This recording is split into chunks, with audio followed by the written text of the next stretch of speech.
책을 핑계 삼아 잡다한 이야기를 하는 시간 굴럽 팟캐스트.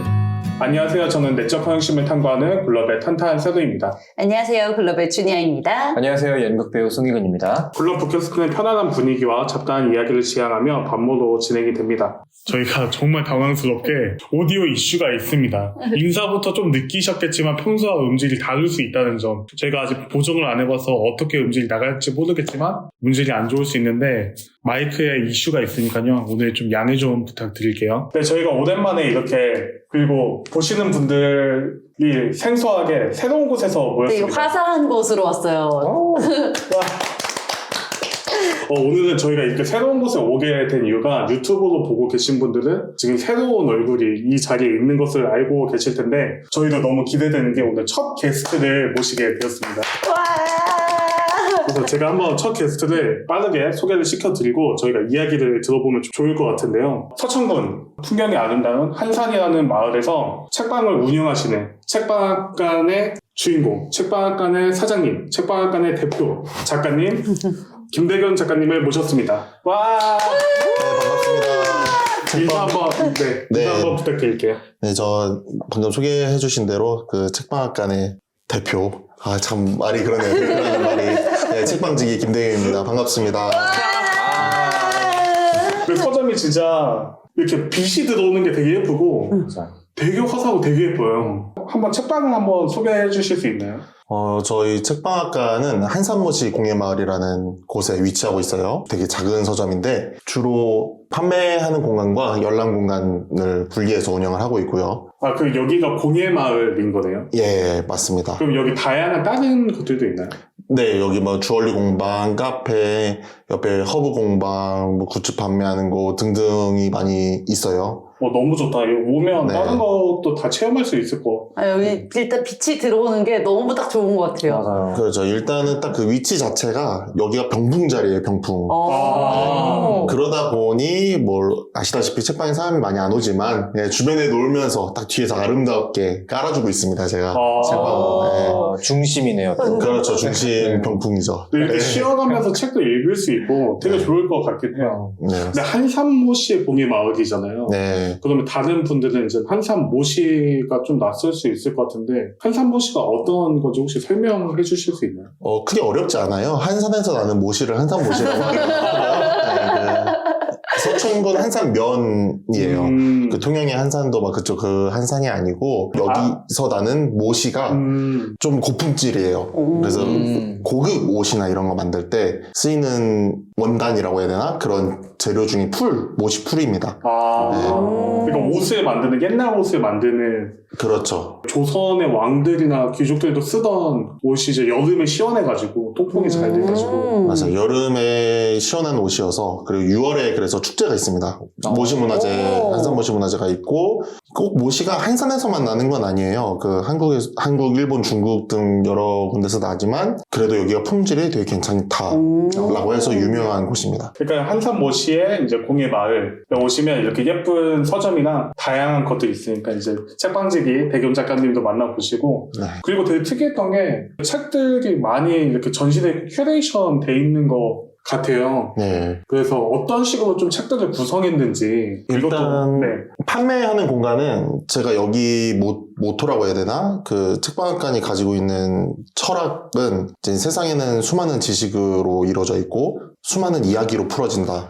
책방학관은 수많은 이야기를 품는다라는 게 저희 철학이에요. 그래서 소설이나 에세이를 주로 다루려고 하고 있고 현재는 소설을 많이 비치를 하고 있습니다. 그래서 판매 공간에 보면은 이제 소설들을 놨고 이 열람 공간 같은 경우에는 이제 시간당 이제 어느 정도 비용을 받아가면서 여기 내부를 이용하실 수 있게 하고 있는데 다 보면은 이쪽 같은 경우 이제 제가 좀 읽는 책들 그리고 어디서 기증받은 책들을 큐레이팅하는 공간이 한 군데 있고 이런 공간 같은 경우 지역민들한테 큐레이팅을 맡기고 있어요. 지역민들에게. 네, 지역민들에게 특별히 비용을 받지 않고 그냥 한번 펼쳐보셔라 라고 했을 때 벌써 가운데 같은 경우에는 한산초등학교 학부모 동아리 책수다에서 그림책을 이렇게 큐레이팅 해주셨어요. 그래서 다음 달에는 또 어린이날 컨셉에 맞춰서 이렇게 큐레이팅 해주시겠다라고 해서 바꿔가면서 큐레이팅을 해주시고 얘도 마찬가지로 되게 여리여리한 여성분인데 국방이라는 주제로 큐레이팅을 해주셨고요.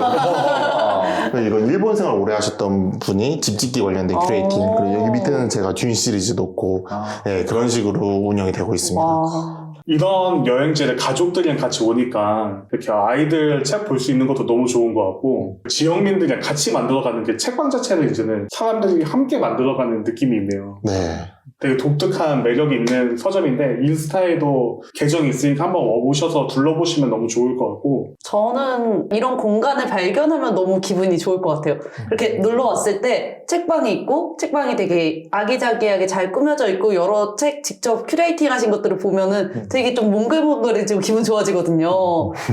그래서 여기에 제가 뭐 관광 왔으면은 뭐 막 돌아다니라 정신 없겠지만 여행 왔으면 그냥 진짜 여기서 하루 종일 시간 보내고 싶을 정도로 너무 좋은 곳인 것 같아요. 맞아. 몽글몽글해지는 이 기분이 되게 좋거든요. 그리고 오늘 날씨가 너무 좋아가지고 오늘 날씨는 진짜 여기서 딱 책 한 권 구입하셔가지고 밖에 나가서 책 읽으면 가장 좋은 날씨거든요. 여기 대겸 작가님은 맨날 지키시니까 익숙하시겠지만 저희는 너무 신기했던 게 다 건물들이 그 기와로 되어 있잖아요. 예, 기와 초가로 다 이루어져 있습니다. 그러니까 초가집도 있고 기와집도 있고 해서 너무 느낌이 있고 한번 꼭 와보시면 좋을 것 같습니다. 맞아요. 네, 꼭 와주세요.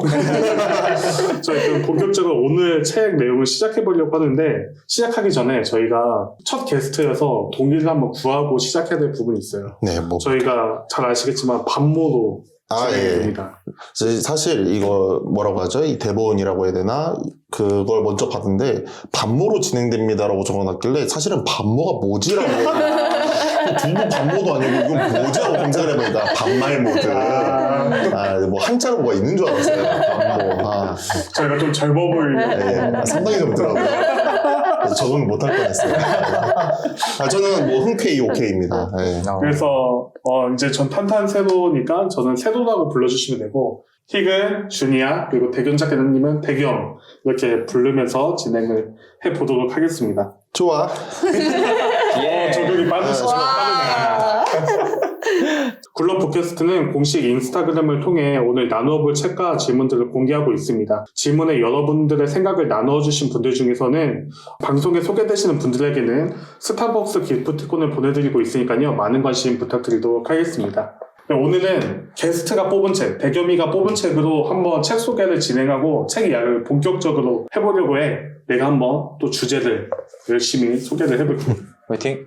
우주에는 외계인이 있을까? 외계인이 있다면 외계인도 우리처럼 생각하고 보고 듣고 느끼며 말을 할까? 이런 고민이 있는데 SF에서의 외계인의 모습은 조금 달라도 주로 팔다리가 있거나 인간의 모습을 하고 있는 경우가 되게 많은데 과학자들은 그런 상상들은 인간의 몸에 갇혀 사는 우리의 되게 빈약한 상상이라고 얘기를 하는 경우가 많더라고. 우주는 넓고 우리가 아는 지식은 매우 적기 때문에 우주 저편에 사는 외계인은 우리와 다른 방식으로 느끼고 생각하며 행동을 할지 모르는데 아니면 이런 개념 자체가 없을지도 모르는 게 외계인일 수도 있을 것 같아. 오늘의 책은 이런 이야기를 너무나 잘 설명해본 책, 우리가 상상하지 못한 새로운 개념의 외계인을 만나볼 수 있는 책, 이런 것들을 다루어 보게 됐는데 보통 SF는 우리가 우주를 떠나서 외계 행성에 정착해서 이런 외계인을 만나고 경험하고 하잖아. 근데 정말 신기하게 지구에서 이런 일이 벌어진다면 어떻게 될까를 다루어 본 책이야. 오늘 책을 소개해 보려고 하는데 오늘 책은 한국 SF에 떠오르는 작가의 장편소설 김초엽 작가님의 파견자들입니다. 오늘 책 소개를 주니아가 좀 해줄 수 있을까? 파견자들은 이제 어느 날 지구에 범람체라고 하는 조금 여러 색깔이 섞여 있는 어떻게 보면 좀 슬라임처럼 생기거나 이상한 것들이 뒤덮이기 시작해. 그러면서 이제 범람체가 뭐 땀에도 뒤덮이고 이런 물건들도 뒤덮는데 이게 사람한테도 범람체가 침범을 하는 거야. 사람한테 침범을 하면은 사람이 자기 자아를 잃고 미치다가 이제 죽어버리게 되는 상황까지 발생하는 거지. 그렇게 범람체가 지상을 다 점검을 해버려서 지구에 있던 사람들은 지하에 피해서 살기 시작해. 완전 디스토피아가 오는 거네. 완전 이제 거의 멸망한 세상이지. 슬라임 같은 범람체들에 의해서 범람체라고 표현하는 이상한 외계인들에 의해서 외계인들에게 지구가 정복되는 정복되는 이후의 세상이야. 그래서 이제 사람들은 지하에서 모여서 도시를 이루면서 살고 그 외계인을 어쨌든 조사를 하고 거기를 다시 찾아와야 되니까 그 외계인들을 범람체를 조사하는 사람들을 파견자들이라고 하는데 이 지하에 사는 사람 중에 파견자가 되기를 꿈꾸는 소녀가 있어. 오늘의 주인공인 테린이야. 테린은 근데 뭔가 좀 남들과는 다르게 어딘가 좀 이상해. 독특하고 이상한 부분이 있어. 그 친구는 과연 파견자가 될 수 있을지, 그리고 파견자가 돼서 바라본 지구는 어떨지 시작하는 게 바로 이 파견자들이지. 아 근데 책이 예쁘다. 책 되게 예쁘게 생기지 않았어? 아, 요즘 표지 디자인 되게 잘 나오네. 요즘 책들이 그 정말 표지를 보고 당한 경우도 있는데 표지가 너무 예뻐서 샀는데 내용이 이런 경우도 있고 근데 대체적으로 잘 나온다. 배경미는 책방직이니까 책을 진짜 많이 볼 것 같은데 표지가 마음에 들었던 책 추천해줄 책이 있어? 난 근데 기본적으로 표지를 먼저 보고 사서 대체적으로 그러니까 책을 먼저 읽고 사는 경우보다 표지를 보고 상품성을 좀 먼저 보고 나서 사는 경우들이 있기 때문에 대체적으로 다 있는 것 같아. 그러니까 요즘에 그런 사람들이 나도 좀 그런 것 같고 그런 사람들이 진짜 많이 늘어나잖아. 그래서 교보문고도 애초에 책의 그 표지들을 잘 볼 수 있게 이렇게 진열을 많이 해놓고 옛날 책인데도 표지를 되게 이쁘게 해서 나와서 다시 사고 싶어지는 거거든. 리커버 에디션을 진짜 많이 하잖아. 아니 난 타이탄의 도구들 책이 이미 있었거든? 근데 어느 날 블랙 에디션으로 해가지고 블랙에 분홍색 글씨로 나온 거야. 너무 예쁜 거야. 표지만 보고 다시 샀잖아. 표지 얘기해서 그러는데 이 김초엽 작가님 거의 지구 끝에 온실이라는 책도 있는데 네. 그것도 표지가 너무 예뻐. 그래서 나는 그 표지 때문에 보고 사서 읽었지. 지구 끝에 온실? 지구 끝에 온실. 책들을 다들 한번 읽어봤을 텐데 책들의 첫 인상이 어땠는지 소감이 어땠는지를 좀 이야기해보면 좋을 것 같아. 책의 첫 인상. 나는 사실 한국 작가가 쓴 FPS 소설을 처음 읽어본 거다 보니까 이게 어떤 느낌일까라는 궁금증으로 일단 시작한 게 있기는 했었는데 상당히 재밌었던 것 같아. 이게 처음 들어갈 때는 이 세계관이라던가 또 이름도 한글 영어 좀 혼용해서 쓰는 것도 있고 맞아.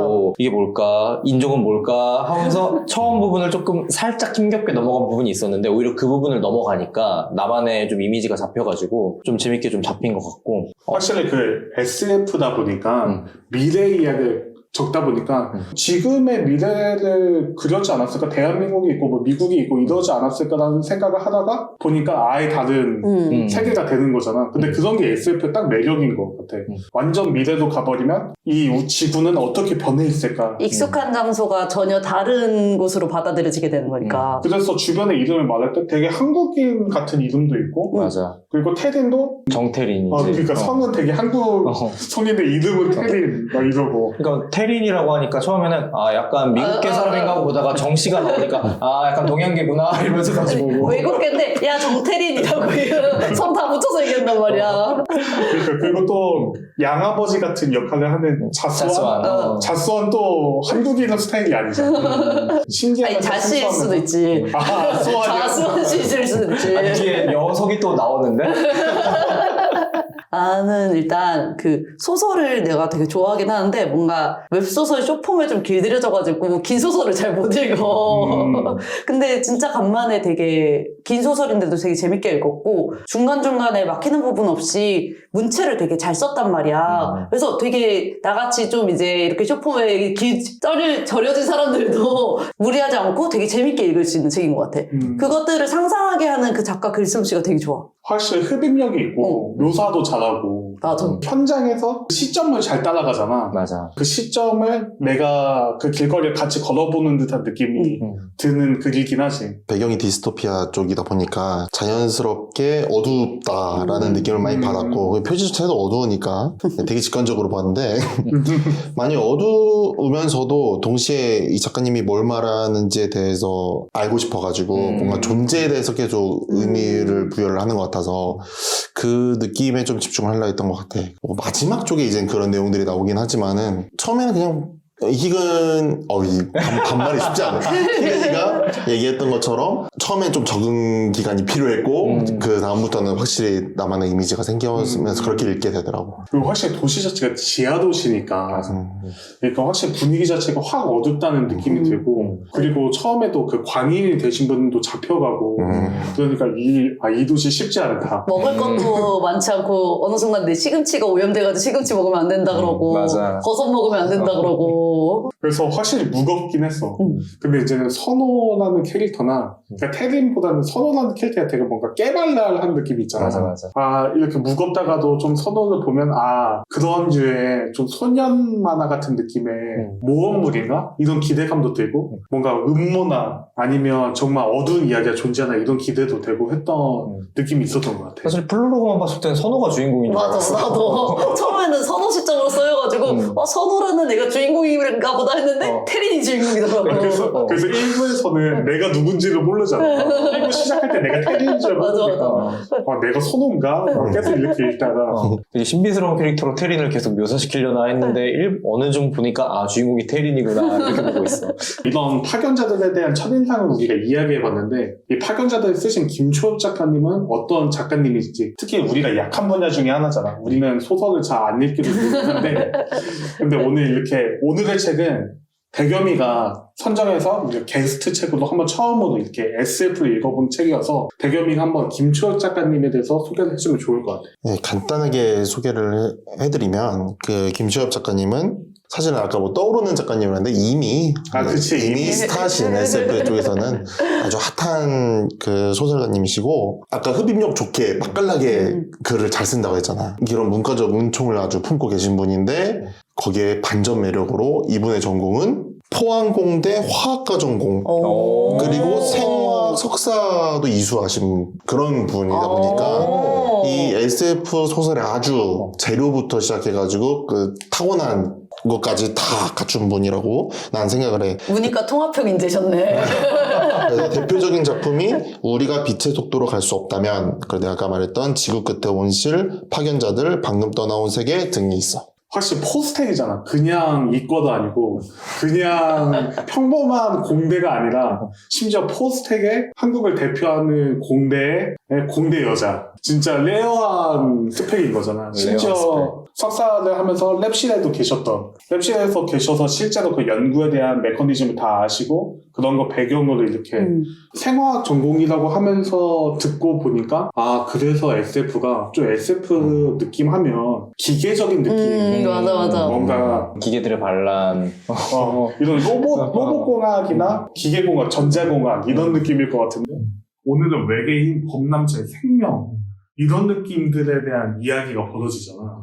그러니까 그런 것도 되게 색다른 매력으로 다가왔던 것 같아. 그 지구 끝에 온실이라는 책도 더스트 이런 먼지 이런 것들에 관련해서 돔을 형성해서 살아가는 그런 세계관이거든. 그래서 이분이 그런 쪽으로 아주 특출나게 잘 쓰시는 것 같고 이게 김시엽 작가님 같은 분들 보면은 되게 좀 현타가 오지 우리 문과들은 그냥 현타가 와.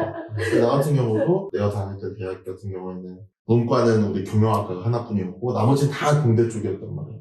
우리 과는 다른 과 복수 전공하려면은 정말 진입 장벽이 엄청 높은데 이 타 공대분들은 경영학과를 복수 전공 다 쉽게 스펙용으로라도 할 수 있는 그렇다 보니까 아마 이 작가님도 좀 그런 느낌이 있다. 마음이 아프다. 생태계 포식자네. 이과를 왜 내가 포기를 했을까? 그런 생각입니다. 이과는 뭔가 기계적이고 이렇게 공감 능력 부족하고 이런 선입견이 있는데 사실 알고 보니까 그거는 우리가 문과가 넘어오지 마 이렇게 선을 긋고 최대한 이제 밀어내고 있었던 거였다. 아니 이과가 감성까지 넘보면은 문과는 어디서라고.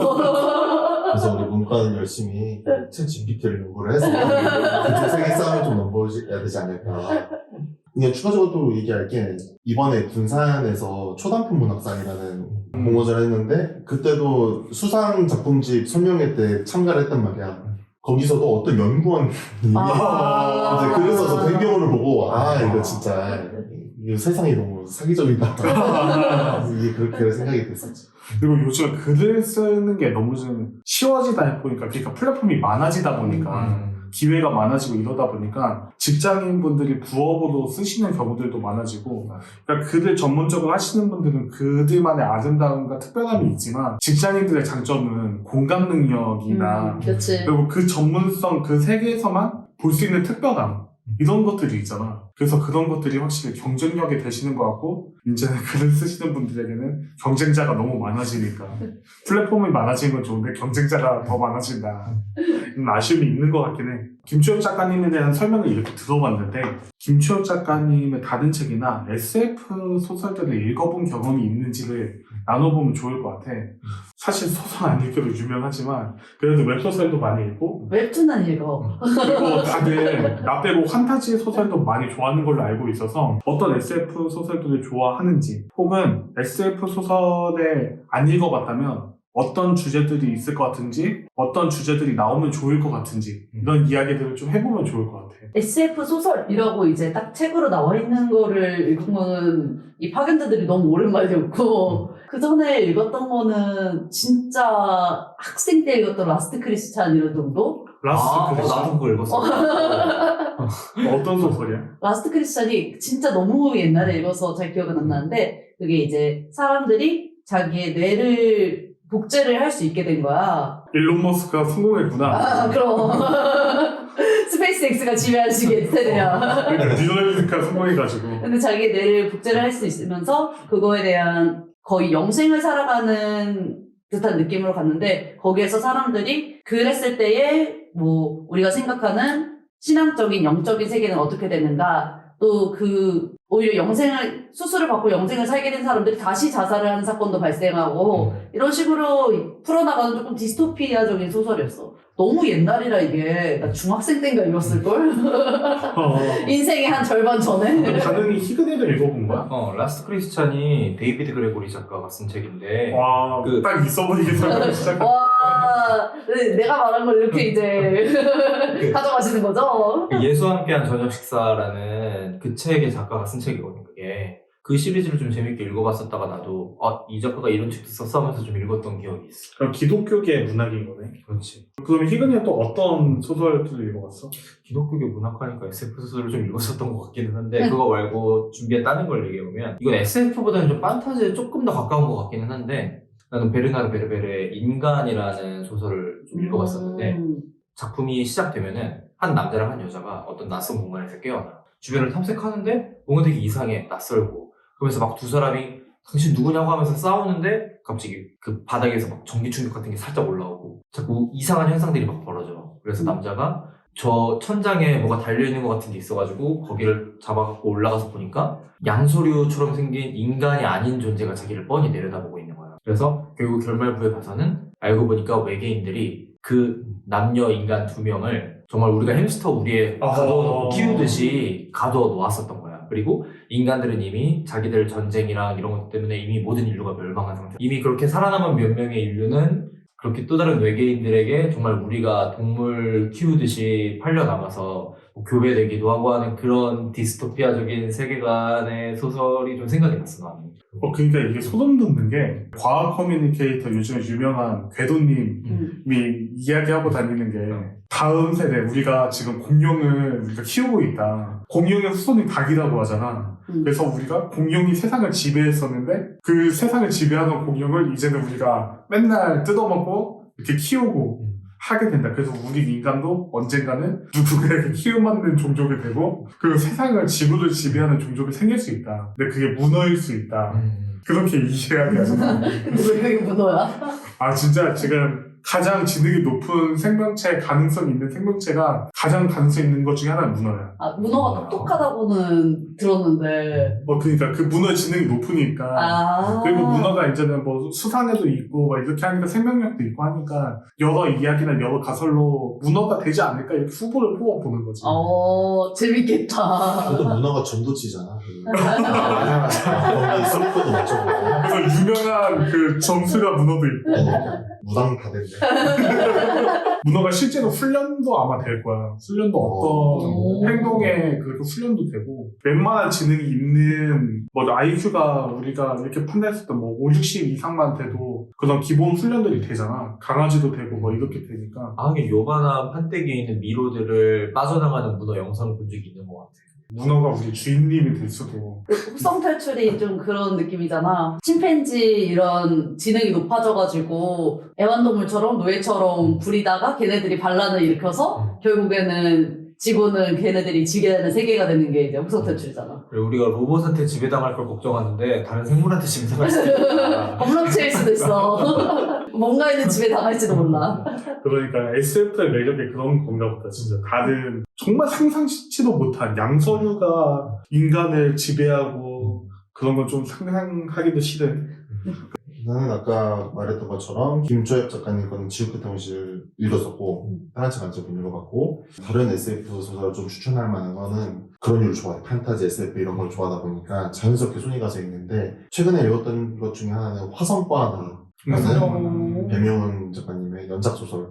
근데 이분도 이공계에서 이제 몇 분까지 은총 있는 분이 그런 분이다 보니까 그리고 제대로 이해한 건지 잘 모르겠는데 이분이 그 알라디너라는 그 유튜브에서 북토크를 할 때 같이 봤는데 그쪽을 안 그래도 연구하면서 지금도 자문위원으로 활동을 하시는 분 화성 이주에 대해서 그러다 보니까 화성 이주를 할 때 단순히 판타지적 요소만 막 풀어내는 게 아니고 화성에 갔을 때에 어떤 사회가 펼쳐질 것이다. 어떤 세계의 형성적인 정치적인 부분부터 시작을 해서 되게 자연스럽게 읽기 좋게 쓴 책이어가지고 좀 추천을 할 만한 그런 책이 제목이 뭐라고? 화성과다. 화성과다. 난 이런 그 디테일한 세계를 만드는 것들이 너무 좋아. 그러니까 단순히 세계관만 만든 게 아니라 그 디테일한 안에서 정치적인 싸움이 어떻게 일어나고 이 사람들은 이런 경제적 활동을 할 거고 또 요렇게 사는 사람도 있어. 이런 디테일한 세계관을 구성하는 거 되게 좋아하거든. 생활사를 그대로 보여줘. 그러니까 확실히 미래 기술이 신기하긴 하지만 오래 읽어가는 거에 대한 에너지가 부족할 수 있잖아. 확실히 화성의 정치 스릴러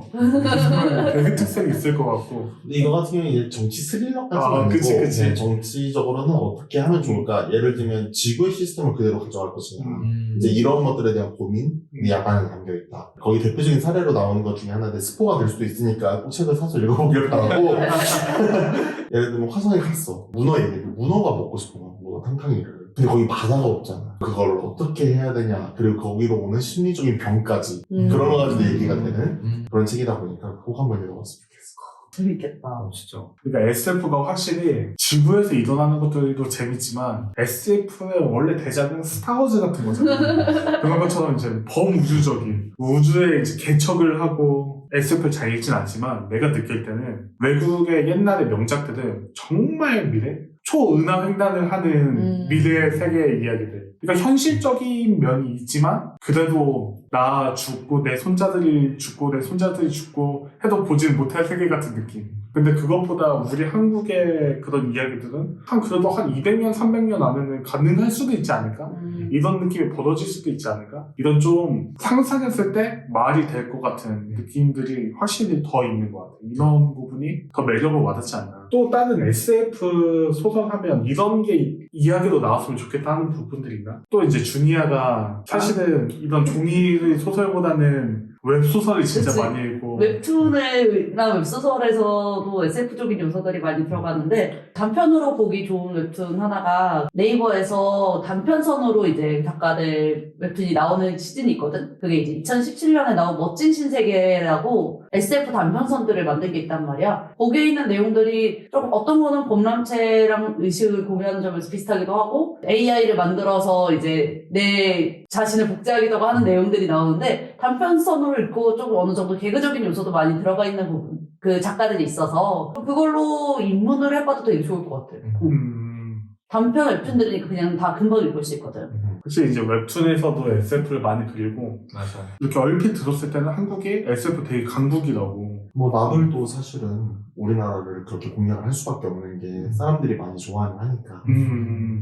외국 작품들도 한국에 많이 들어오지만 영화와는 이제 승리호나 이런 것들이 막 나오겠지만 그런 건 제작비나 이런 여러 문제가 있어서 초창기에 시도들에서 시행착오를 하고 있지만 제작비가 별로 들지 않는 웹툰이나 이제 소설들에서는 되게 좋은 실적을 내고 있는 한국 SF가 좀 기대가 되고 그럼 우리가 파견자들을 본격적으로 이야기해보려고 하는데 파견자들이 아까 전부터 우리가 범람체, 생물, 외계인 이런 이야기를 하고 있는데 이 범람체라는 외계인이 정말 매력적인, 정말 특이한, 정말 이상한 외계인이란 말이야. 그래서 우리가 이 외계인에서 말하고자 하는 SF 소설에서 정말 뜬금없는 철학적인 이야기를 다뤄보고자 하는데 자의식은 무엇일까에 대한 이야기를 해보려고 해. SF 소설에서 이제 바로 자의식이 뭘까로 들어가는 거지. 그치.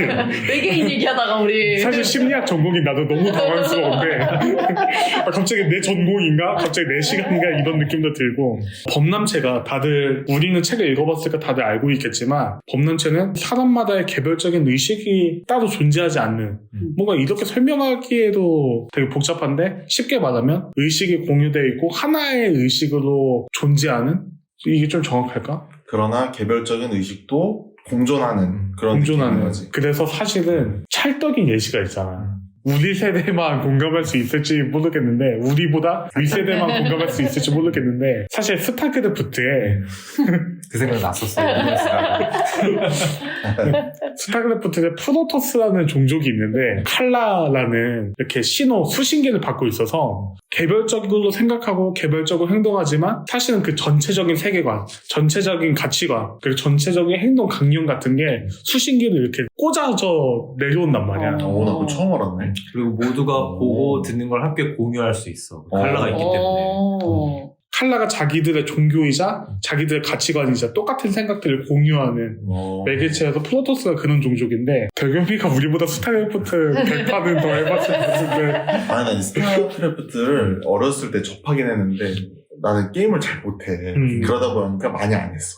그리고 그리고 옛날에는 우리 어릴 때는 한국어판이 없었잖아. 요즘에 리마스터 되면서 한국어판이 나오는데 그래서 예전에 캠페인을 잘 안 했지. 캠페인 하면 이렇게 알 수 있는데 한국어판도 있구나. 이게 좀 시대의 변화라는 거. 스타크래프트 한글판 이렇게 있었죠. 난 근데 오히려 캠페인만 했어. 상대방이랑 싸우는 걸 잘 안 하고 게임을 못해서 나도. 요즘엔 너무 잘하잖아. 요즘엔 민속놀이니까 사람들이. 상대가 할 수 있다고 하던데. 프로토스처럼 범람체가 존재하는데 심지어 프로토스는 팔다리가 있는데 범람체는 곰팡이, 슬라임 이런 것들과 비슷한 미생물? 근데 이 미생물들이 또 개별적으로 있을 때 먼지같이 있는데 이렇게 우주로 몰려서 어떤 물체가 되고 어떤 그룹이 되면 집단 지식이 생기고 이런 특이한 부분인데 그래서 이런 것들이 사실 나는 이해가 잘 안 됐거든. 다들 좀 어떻게 이해했는지 어떻게 느꼈는지 범람체는 도대체 어떻게 느끼고 어떻게 생각하고 아니면 이런 설명이 아니면 도대체 어떻게 존재하는 건지 나는 개인적으로 약간 우리 몸도 좀 비슷하다고 느꼈는데 생각났던 게 인사이드 아웃이었어. 인사이드 아웃을 보면은 라일리의 몸속에 머릿속에 여러 감정 세포들이 있고 메인 캐릭터들이 감정이라서 그런 거지 안에 또 다른 이제 뭐 의식을 간장하는 애들도 있고 일하는 애들도 있고 진짜 별의별 애들이 다 나오잖아. 라일리의 머릿속에서 사실 걔네들도 그 안에서는 각자의 것들을 하면서 살아갈 수 있는 존재지만 공동 목표가 있잖아. 라일리를 잘 살게 만들어야 된다. 그러면서 행동이 또 하나로 합쳐지기도 하면서 또 본인의 자아도 걔네들은 또 가지고 있고 약간 이런 개념으로도 좀 생각이 갔었어. 그래서 이 범람체라는 이 작품의 개념이 사실 우리 개인의 몸을 거대한 지구라고 보고 봤을 때도 좀 이해할 수 있는 부분 아닌가라는 생각도 좀 들었고 이 작가의 말에서도 그런 비슷한 얘기를 하지만 우리 몸을 과연 우리가 하나의 자의식이 우리 몸은 하나인가? 우리 몸은 하나의 생명체인가? 사실 우리 몸에는 정말 수많은 미생물 그런 얘기도 있잖아. 미생물 사는 세계 우리 얹혀 사는 거라고. 미생물의 세계인데 사실 우리 자의식이 그냥 살짝 얹혀 사는 세계라는 말이 있을 정도로 우리 몸을 구성하는 게 다양할 정도고 실제로 그게 있잖아. 미토콘드리아. 미토콘드리아가 세포 안에 있는 새로운 기능을 제공하는 건데 사실은 미토콘드리아가 신기한 구조를 갖고 있단 말이야. 사람들은 그런 가설을 세우고 있어. 미토콘드리아는 사실은 다른 미생물이 아니었을까. 그러니까 세포 안에 있는 원래 세포의 구조가 아니라 다른 유기체였는데 우리 몸속에서 살면서 세포가 너무 좋아가지고 세포 안에서 헤엄치고 살다 보니까 나중에 지나다 보니까 자연스럽게 이제 인간이 된. 예전에는 다른 미생물, 다른 미토콘드리아는 생명체였는데 인사이드 아웃은 심리적인 이야기지만 생명체적으로도 한 사람을 그렇게 범람체적으로 해석할 수도 있겠다. 내가 범람체라는 생각을 해봤거든? 근데 나 아이란 말이야. 나 혼자만의 시간이 필요해. 내가 혼자 충전하는 시간이 있어야 되는데 그런 거 없이 그게 모두가 공유되고 내 생각을 모두가 다 그건 좀 큰일 날 것 같거든. 아 맞아. 범람체 너무 기빨려. 범람체들 말도 심지어 되게 많아. 그 안에서 나는 이제 혼자만의 공간 없이 이러고 있는다고 생각하면은 범람체로 사는 건 좀 쉽지 않을 것 같은데 왜 저기 지구 어딘가에 혼자 떨어진 범람체로 살 수는 없을까라는 생각도 했어. 소울 같은 존재가 돼야 되는 거야. 아니야, 소울도 이제 그 조금 공유를 해야 되기 때문에 나 혼자만의 시간이 있어야 되는데 혼자만의 시간이 없잖아. 근데 테리는 소울의 생각을 또 읽을 수 없잖아. 소울은 테리의 생각을 읽어도. 아니야. 그래도 이제 그 독립된 공간에 따로 있어야지 한 공간에 같이 있으면 쉬는 기분이 안 든단 말이야. 물리적으로 돈이 필요하다. 그럼. 신박한데 내향형은 범람체가 되게 어렵다. 좀 힘들 것 같아. 생각만 해도 좀 기빨려가지고. 그러니까 이게 MBTI가 유행이니까 여기까지 MBTI가 침투할 줄이야. 일하고 과연 범람체가 되는 걸 좋아할까라는 생각을 해보는 것도 아닌 것 같은데. 이는 사람들과 항상 함께 있으면서 왜 사람들도 아니지 항상 함께 있으면서 내가 원하는 걸 계속 떠들잖아. 충전된다고. 그래서 계속 신나서 떠드는 거야. 전형적으로 이에 대해서 단편적인 것만 알고 있는 아이에서 여기. MBTI가 뭐지, 배경이가? 나는 ESTJ야. 아. 와, 하나도 안 겹쳐. 대표 꼰대 주자. 그럼 대겸이는 어땠어? 되게 비슷하게 느꼈던 게 이게 자의식이라는 게 이 말 저 말에 지금 내가 다 현혹되어 있는 상태 같아요. 왜냐면 자의식이 주관적인 상상의 결과물이라는 것도 어느 정도 이해가 가고 근데 그 내가 상상의 결과물조차도 나라고 인정을 해버리면 그것도 자의식이 되는데 이거를 내가 어디까지 범람체와 공유를 할 수 있을까 그리고 내가 공유에 대해서 제한을 둘 수 있는 존재가 맞나? 나는 호르몬이라는 것도 나오고 여러 미생물들의 반응에 따라서 내 생각과 상황이 흘러가는데 내가 야한 생각을 할 수도 있잖아. 아니면 내가 되게 미워하는 다른 사람하고 공유하고 싶지 않은 그런 생각들을 할 수 있는데 그게 이제는 공유가 된다? 소울이 내 머릿속에서 그것들을 읽고 있다? 이 녀석. 내 사생활은? 약간 이렇게 되는 그런 것들이 있는 그런 느낌이었어. 우리 몸이 범람체라고 하면 이미 우리 몸은 듣고 있을 수 있겠다는 생각이 드는 게 우리가 자의식이라는 건 그런 거잖아. 우리가 믿고 있는 거잖아.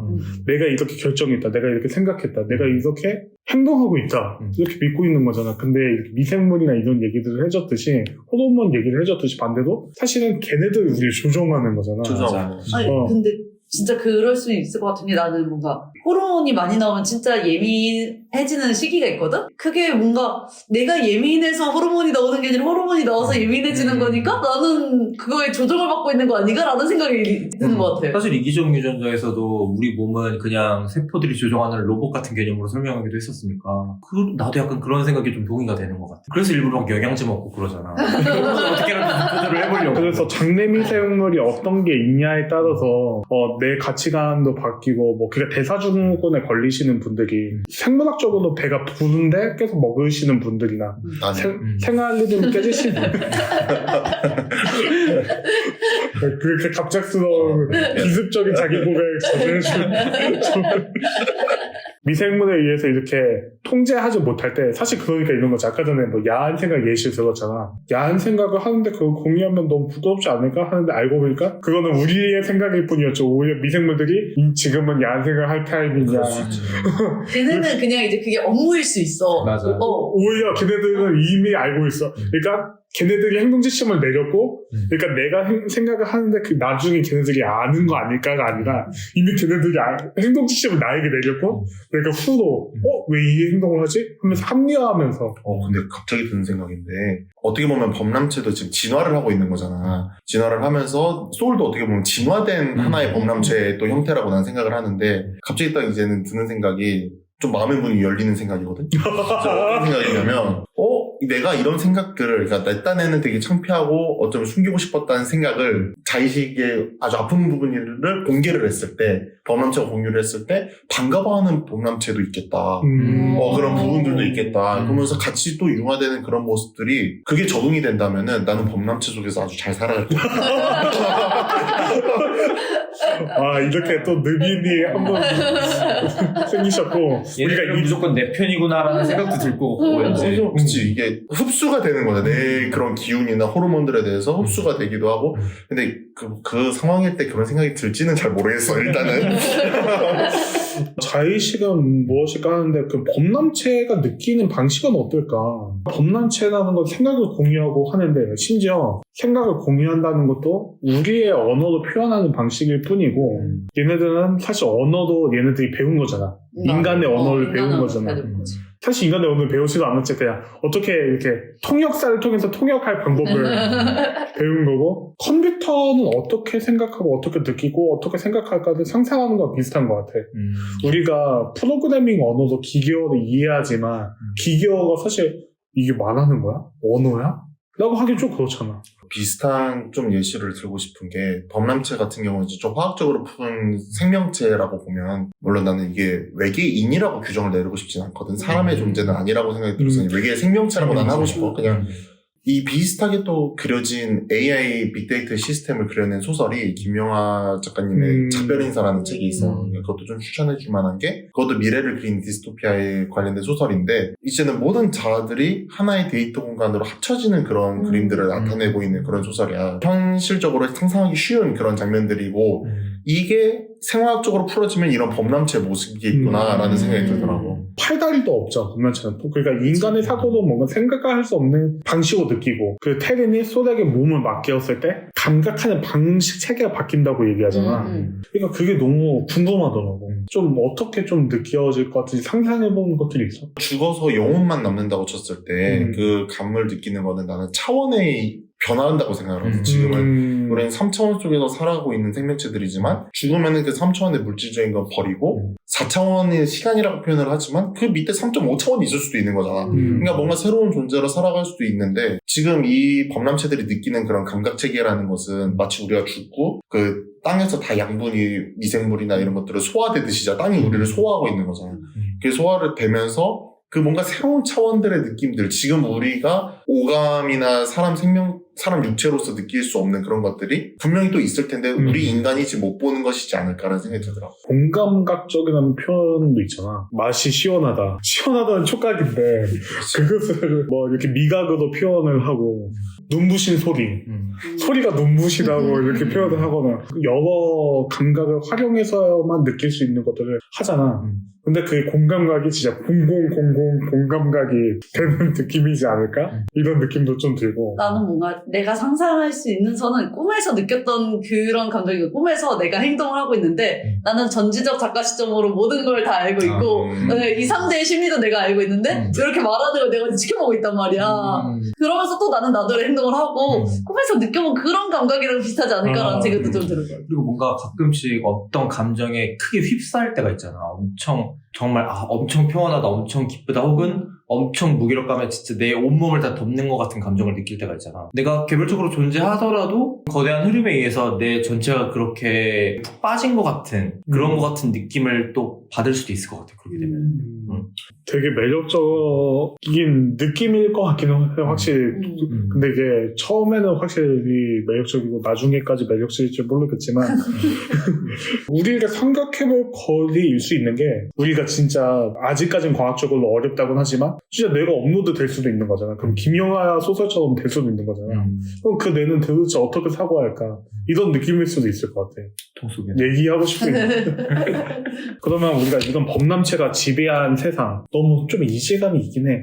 그러니까 우리가 이해해보고자 되게 노력을 했지만 그래도 외계인이 침공했는데 외계인이 아니더라도 우리는 사람들끼리도 우리의 영역을 침범하는 것을 되게 불편해하는데 외계 생명체가 지구를 점령한 이 시간 결말 부분에 여러 방식의 새로운 방식의 삶의 방식이 제시가 되고 결말 전까지는 인간이 이제는 범람체에게 도망을 쳐서 지하 도시에 이제 생존을 하고 있는 투쟁을 하고 있는 이렇게 좀 그려지고 있는데 결말 부분에서는 좀 스포를 하자면 좀 새로운 방식으로 공생할 수 있는 방식으로 사회가 변한단 말이야. 여러 사건에 의해서 알고 보니까 범람체에 감염이 되면 미치다가 이제 죽는다 이렇게 알려졌던 소문이 죽는 경우도 있지만 범람체가 이제 인간을 이해하게 되면서 공생할 수 있는 새로운 형태가 되고 그래서 몸에 범람체가 같이 사는 사람들이 생기잖아. 르빈이라는 존재들.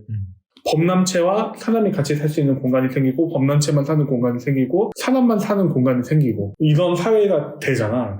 근데 과연 정치인들이 이런 결단을 내렸을 텐데 우리가 정치인이라면 과연 이런 결단을 내릴지도 좀 궁금했었고 근데 여러 이유가 있긴 해. 우리가 지하도시에 살다 보니까 태양을 못 본다는 그리고 지상의 아름다운 자연을 못 본다는 불편함이 있잖아.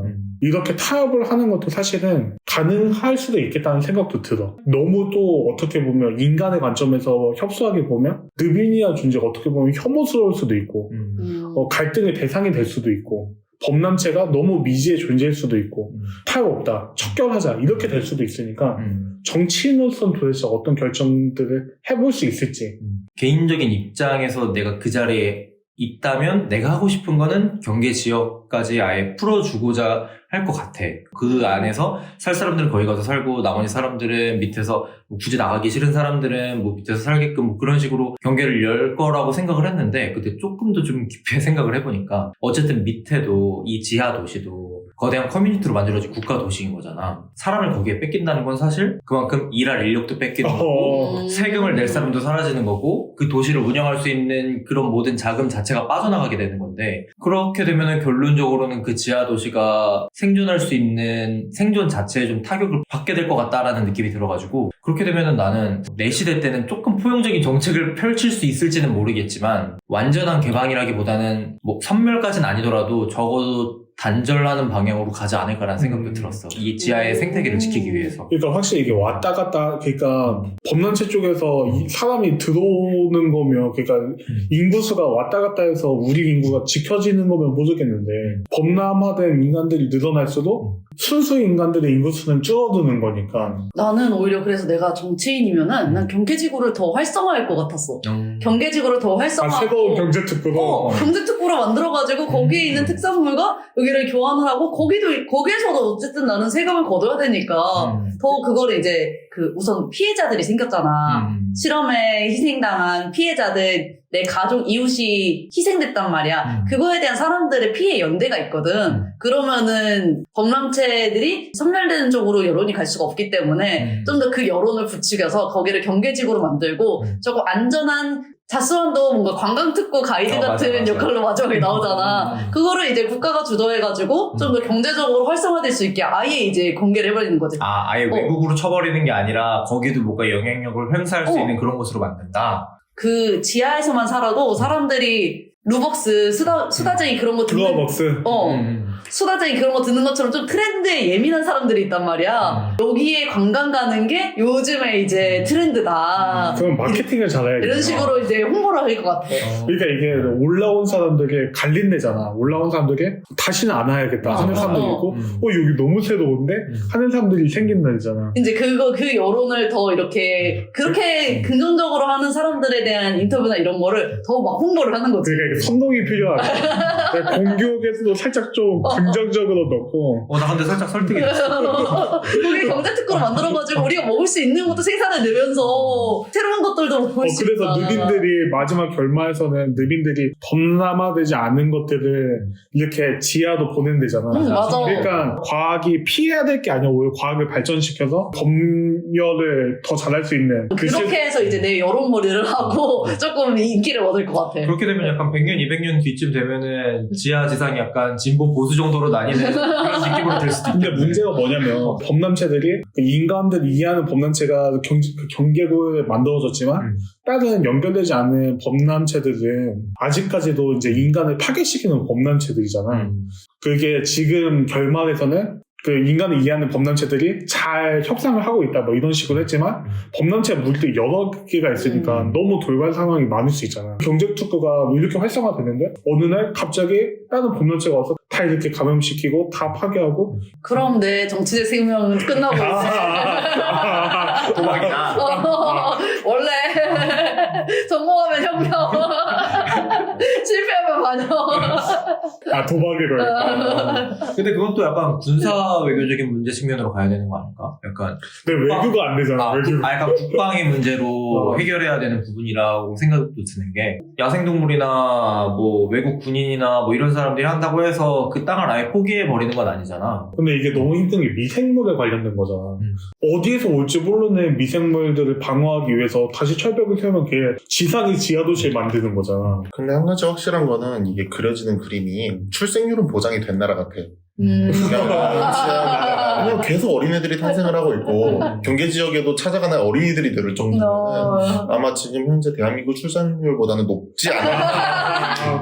이쪽 그 도시국가 자체가. 근데 정치인으로서는 그걸 따질 수밖에 없거든. 이제 인적 재산이라는 그런 개념으로 또 생각을 했을 때 인구수가 얼마만큼 늘어나고 있으며 그러니까 경제적으로 얼마만큼 지금 기반이 맞춰주고 있냐. 이제 슈퍼 T 같이 MBTI 좀 이제 심투력으로 한번 생각을 하고 있는데 일단 그렇게 된다고 하면 내가 정치인으로서 인간의 삶을 그냥 이 범람체를 징후를 더 확산을 시키면서 내가 공고히 할 수 있다라는 이제프 전략이 너무 좋았거든 나는. 전환 전략이잖아. 거기 느핀들을 그 범람체에 흡수시키는데 거기다 이제 자연스럽게 흡수될 때 무기를 팡 터뜨리는 그런 느낌으로 간다고 한다면 한번 시도해볼만 하지 않을까라는 생각도 들었었어. 어쨌든 지상을 탈환하기 위한 작전이었으니까 이제프의 작전도. 그리고 또 하나가 드는 생각이 수백 년 동안 지하세계에서 빛을 못 본 존재들이 있다고 하면 그 태양을 갑자기 마주했을 때에 그 수백 년 동안의 진화 상태가 어느 정도인지 궁금하기도 하더라고.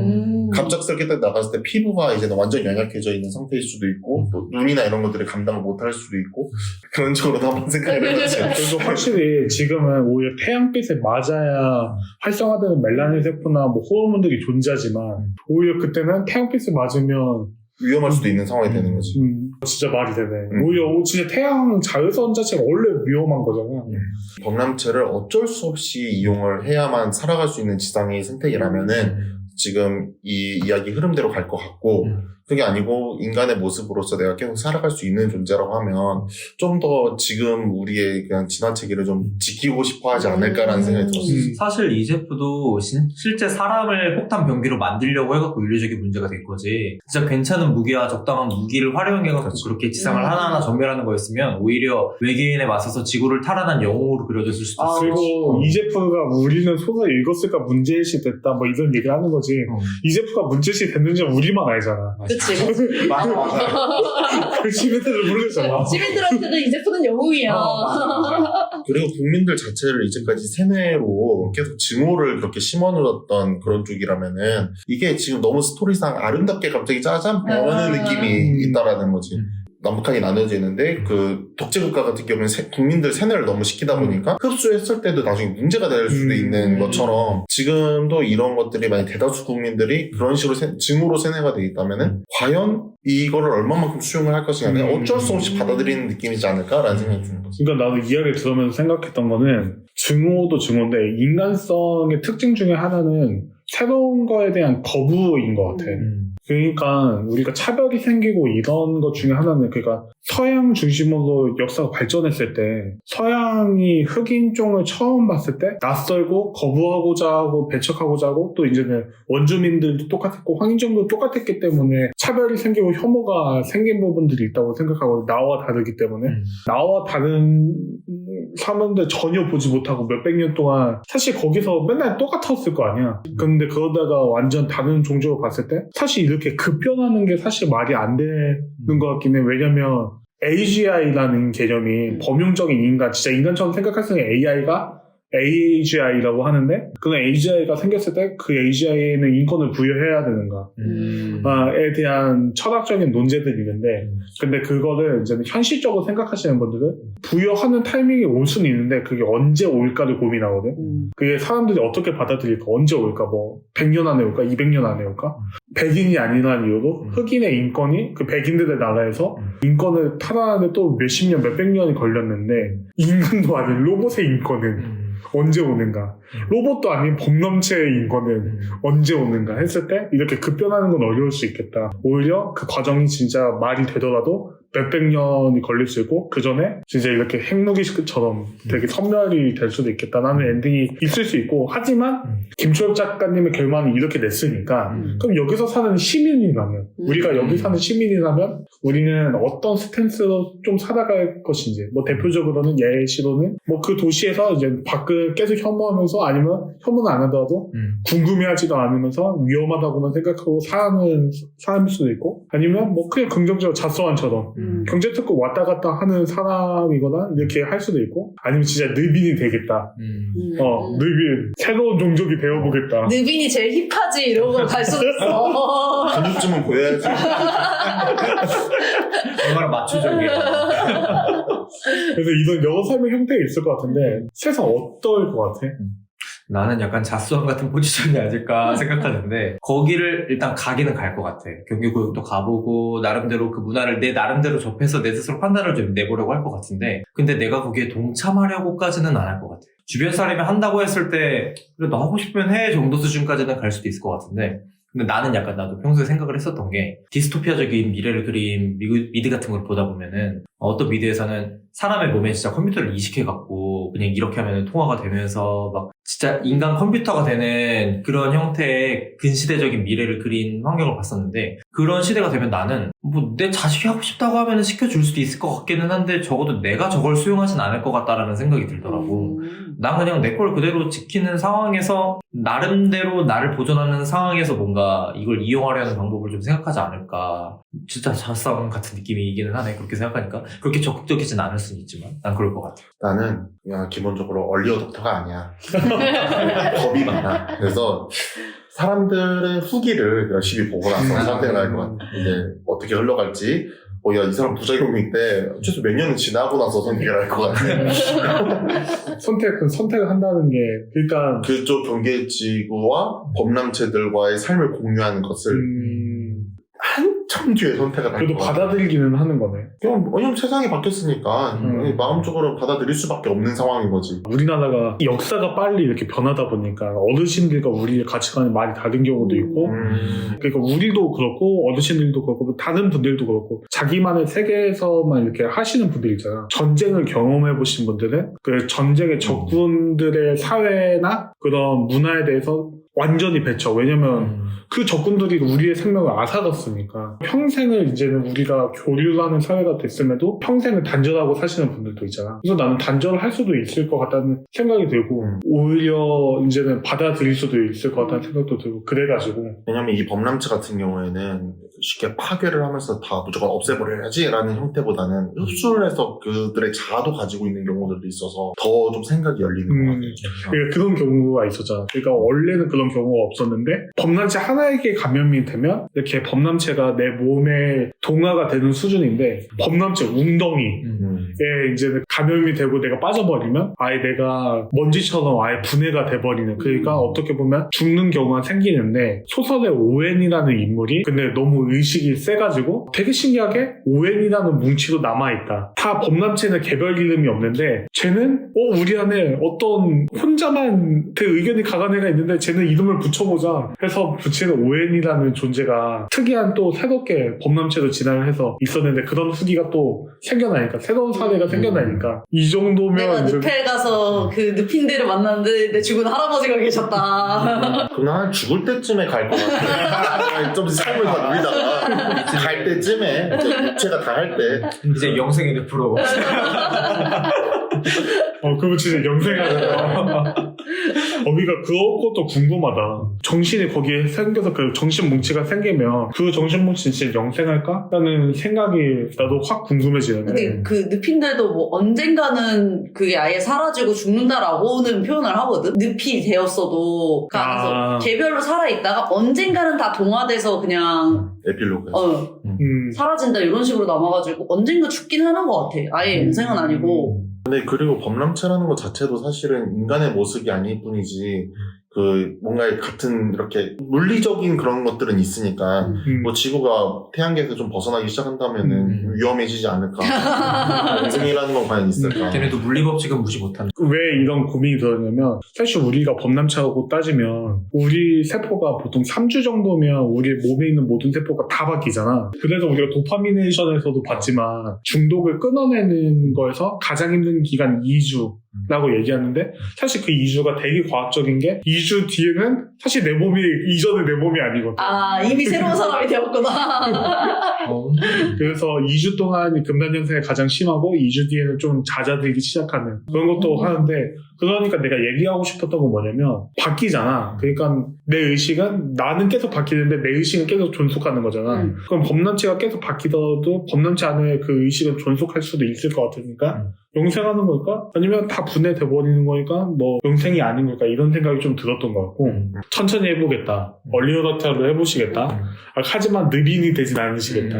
나도 대겸이랑 생각이 같은 게, 나 겁이 많거든? 먼저 가진 않을 거야. 진짜 웬만한 사람들이 다 갔다 오고, 한 90%의 사람들이 늪인이 된 것도 아니야. 경계 지역까지 갔다 왔을 때, 그럼, 경계 지역 한번 나가볼까?